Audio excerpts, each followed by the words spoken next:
আসসালামু আলাইকুম সবাইকে। চলে এলাম নতুন আরেকটি ভিডিও নিয়ে।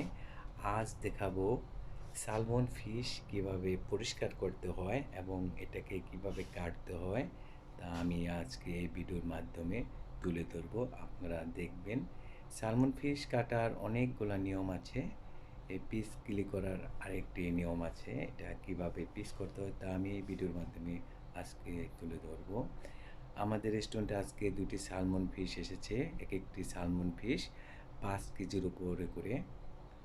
প্রথমে সালমন ফিশকে পানি ছেড়ে একটি পাতলা চাকু দিয়ে এটা আঁশটাকে ছেড়ে নিতে হবে, কিন্তু পানি ছেড়ে রাখতে হবে। এরপর এক সাইড হয়ে গেলে আরেক সাইডে পরিষ্কার করে নেবেন আস্তে আস্তে করে, যাতে না কেটে যায়, কারণ কেটে গেলে আবার এটা একটু সমস্যা হবে।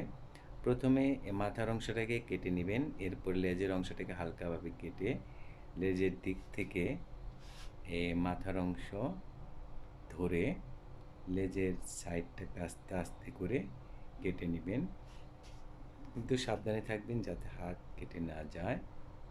এরপরে একটি সাইডকে প্রথমে ছাড়িয়ে নিতে হবে। একটি বড় কাঁটা আছে, এই কাঁটার উপর দিয়ে এটাকে ছেড়ে নিতে হবে। এরপরে মাথার অংশ দিয়ে দ্বিতীয়বার মাথার অংশের সাইড দিয়ে এটাকে কেটে নিতে হবে।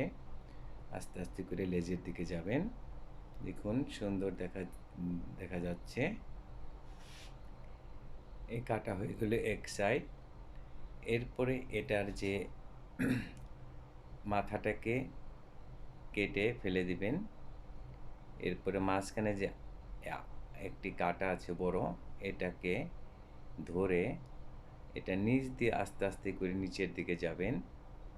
নিচের দিকে লেজের এখানে একটি বড় শক্ত কাটা আছে, এটার উপর দিয়ে গিয়ে ছুরিটা আস্তে আস্তে করে নিচের দিকে নেমে গেলে এটা কাটা হয়ে যাবে।